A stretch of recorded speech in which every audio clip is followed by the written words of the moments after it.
Bueno, yo soy David Lara, soy investigador, no sé, amante de las músicas tradicionales, escritor también, tengo 2 libros publicados de crónicas, pero también soy profesor de una universidad de la ciudad, la Universidad de Cartagena, que es una universidad pública. Bueno, también he trabajado en producción musical, he trabajado en la producción de 2 álbumes, Cantos Ancestrales de Huamanga, un álbum de 2015 quizá, y el álbum reciente de la maestra Martina Camargo, en el que estuve encargado de toda la parte de postproducción y diseño en general de todo el concepto, y la fotografía, etc. Bueno, respecto como a las fusiones de estas músicas, pues no es como secreto que están como las tradiciones como muy raizales, como la música muy tradicional, que está como cada familia tiene como sus propias tradiciones al respecto, que hay como unos formatos ya muy definidos de lo que conocemos pues como en el resto del país, de lo que es la música tradicional del Caribe, que la cumbia, la puya, el bullerengue y este tipo pues de estilos. Y también pues como las otras partes como más comerciales que han hecho como una apropiación cultural de estos ritmos o de algunas instrumentaciones para hacer un producto como un poco más comercial. Eh, ¿Cómo puede afectar esto a la gente de las tradiciones que interpretan localmente esas músicas y cómo eso termina afectando pues del otro lado? Esto es realmente muy amplio, es decir, lo que tú acabas de manifestar, y hay elementos definitivamente que nunca vamos a poder captar, ¿ya? Yo, por ejemplo, cuando hice mi trabajo de maestría, mi trabajo de maestría consistió en buscar a gente que nunca se había subido a la tarima, ¿ya? Es decir, buscar gaiteros, cantadoras que despreciaron el espacio de la tarima, donde comienza eso que tú llamas tradición. Es una marca que para mí tiene, insisto, una marca muy simplificada del tema cultural. Pero para mí existe esas raíces profundas o esa vida profunda que es una vida muy del campo, muy rural, muy de la naturaleza, que de paso configuraron unos instrumentos que tienen la misma marca. Es decir, tú en el tambor no encuentras nada artificioso. Ya, el tambor tiene un cuero que es de un animal, tiene unas maderas que son de un árbol o de árboles específicos, tiene unas cuerdas que son construidas también de elementos de la naturaleza. Entonces, cuando tú me hablas de fusiones, ya ahí hay un tránsito hacia especificaciones rítmicas fundamentalmente, a ciertos matices melódicos para poder entrar a... Yo he escuchado a muchos músicos, bueno, siempre está por supuesto la tensión, por así decirlo, entre los músicos de academia y los músicos populares o de tradición popular, que creo que es un término mucho más preciso. Y esta tensión, de hecho, está marcada por una idea del conocimiento, o sea, por el discurso de un experto, que por supuesto está del lado de los académicos. Pero ninguno de estos elementos, o si lo podemos llamar quizás moderno, entendiendo la modernidad como ese concepto por allá del siglo XV, entendiéndola de esa manera, ahí hay unas marcas que tienen que ver con las rupturas. El tema, por ejemplo, voy a solamente poner un concepto. El tema de lo afinado o lo no afinado, ¿ya? Si la gente habla de, no, es que estas gaitas no son afinadas. o estos tambores, ¿no? O estas gaitas, etcétera, o estas cuerdas, o estos violines caucanos no están afinados. Es decir, siempre me ha parecido un atropello el de no entender ciertos conceptos que tienen que ver con que eso puede representar un concepto que nosotros no entendemos. Y por eso conocer, venir a estos espacios, saber de dónde provienen los cantos, saber por qué se canta de una manera, etcétera, va a ayudar a entender aquello que nosotros llamamos, o lo que podemos llamar fusión. Es decir, en el sentido más simple podríamos decir que si integramos un trombón, por ejemplo, con una gaita, eso sería encantador y maravilloso. Pero, ¿qué gana uno o qué pierde otro? También estamos hablando de otros elementos. ¿Pierde para qué o gana para qué? Sí, por ejemplo, yo conocí al maestro Félix Contreras, que fue obligado prácticamente por su hijo a ir a la tarima, y decía: yo soy feliz estando en mi espacio y tocando las gaitas, mi gaita en la noche, ¿ya? Y eso para mí es mi vida y es mi realización. Es decir, si alguien ve en el maestro Félix Contreras algo realmente encantador, y viene un grupo, digamos un grupo X, por ejemplo, que se llama Mamá Julia y los Sonidos Ambulantes, por ejemplo, que se me vino a la cabeza, y le dice: oiga maestro, yo quiero tomar esas canciones y hacer de su línea melódica algo y tal, etcétera.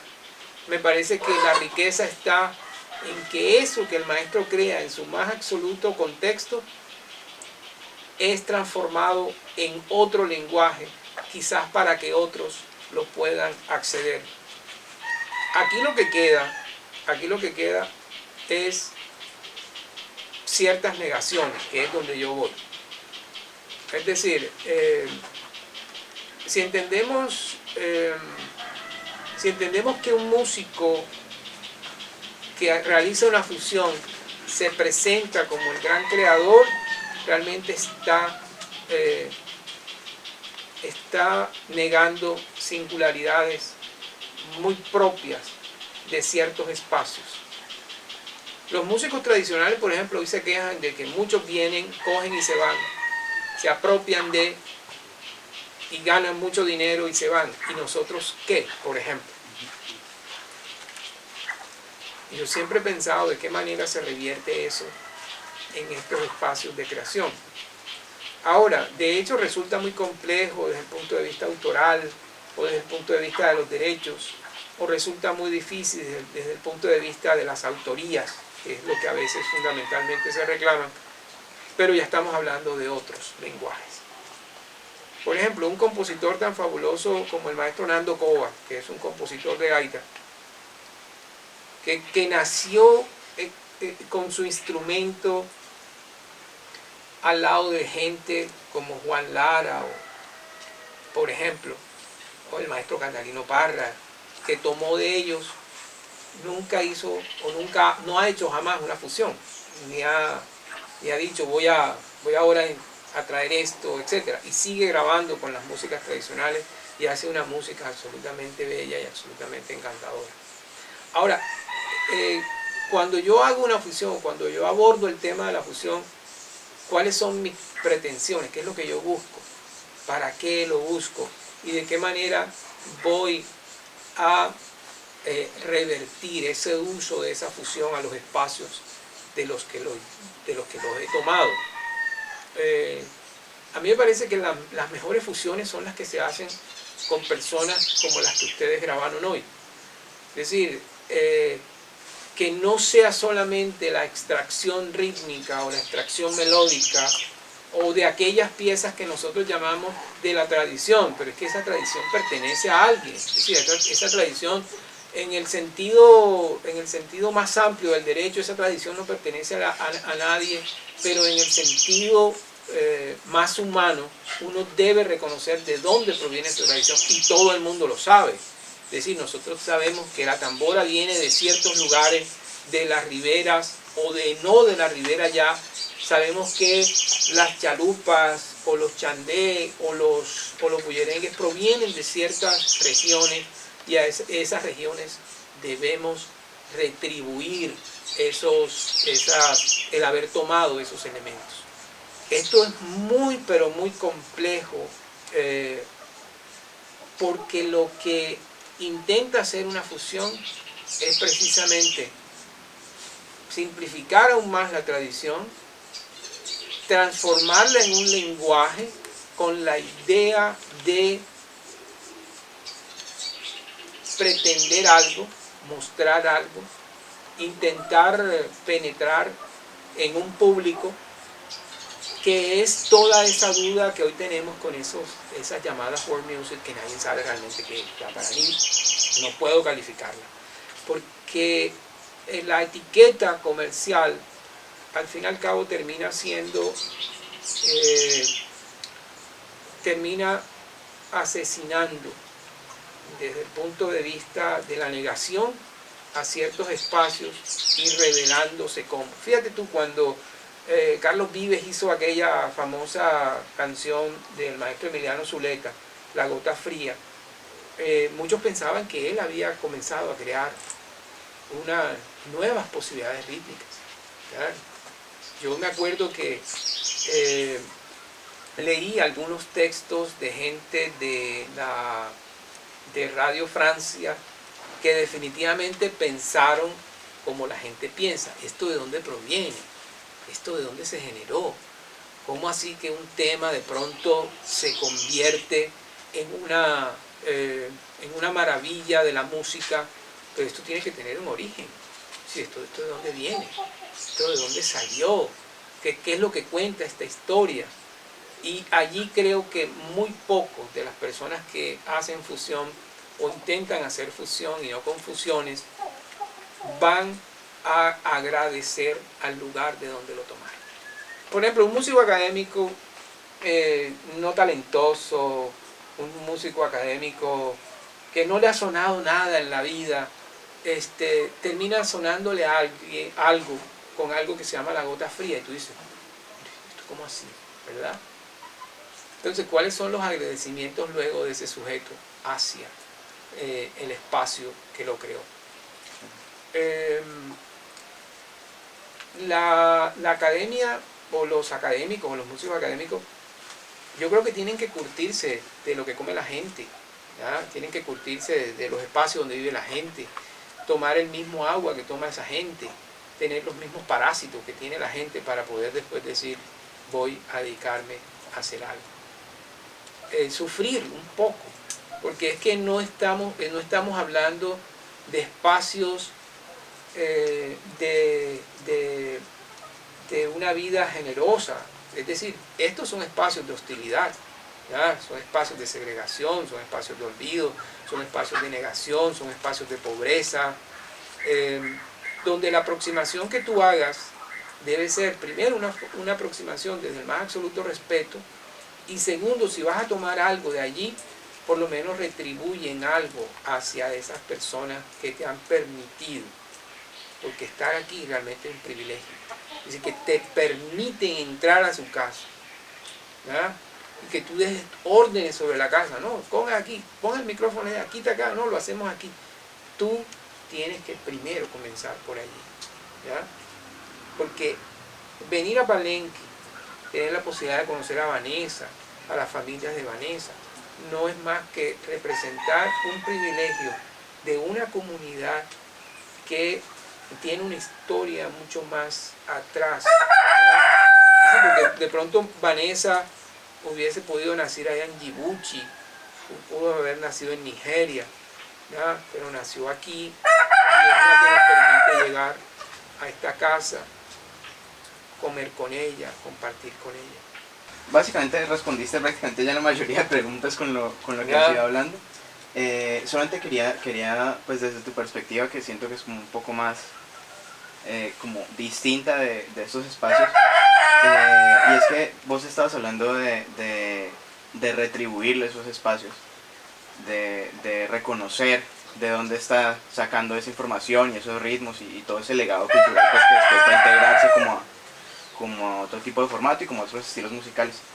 ¿De qué formas se puede hacer esa retribución? Hay múltiples, pero es que es múltiples. Mira, hay gente que llega a un lugar toma unas fotografías y no es capaz, por ejemplo, de devolver luego la foto tomada con la persona X, Y o Z. Y eso hoy resulta muy simple. Yo tomo unas fotos allá donde la Burgos. Mira, Burgos, aquí te mando 20 fotos. ¿Por qué? Porque la Burgos es posible que tú uses la foto para algo. Y diga, ve, aquí estoy yo con unos productores que vinieron de la Universidad de ICESI. Y eso es importante, porque a veces ni siquiera eso les queda. ¿Ya? Ahora, mucha gente ha hecho sellos con estas músicas, grabadas originalmente. No estamos hablando de la fusión.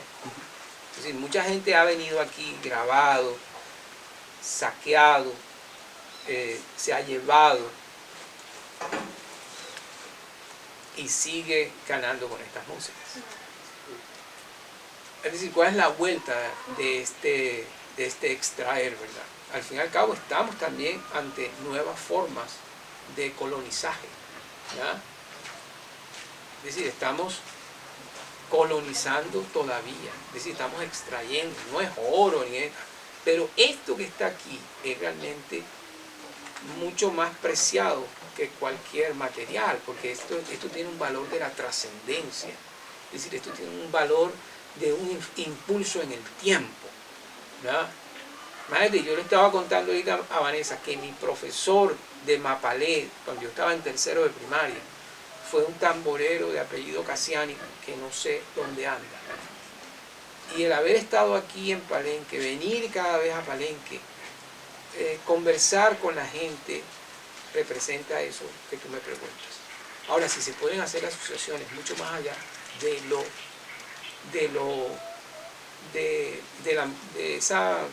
esa mera relación musical, sería todavía mucho más fabuloso. Porque pasa algo.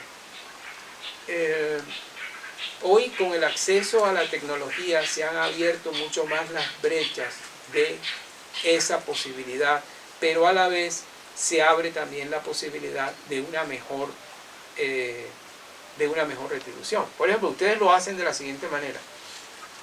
Tienen una grabación, van a entregarle la grabación a estas personas, etc. Pero yo te aseguro que es muy posible que ninguna de esas personas pueda saber de qué manera pueden enriquecer el hecho de hoy de tener una grabación de este nivel de las que ustedes la han hecho, ¿ya? Entonces son gestos, más allá de maneras, son gestos que reconocen el valor de esta gente, que reconoce el valor de esta tradición, que reconoce el valor de este espacio, ¿ya? Y en ese sentido, valdría la pena que también la gente se preguntara de qué manera lo puedo hacer, ¿ya?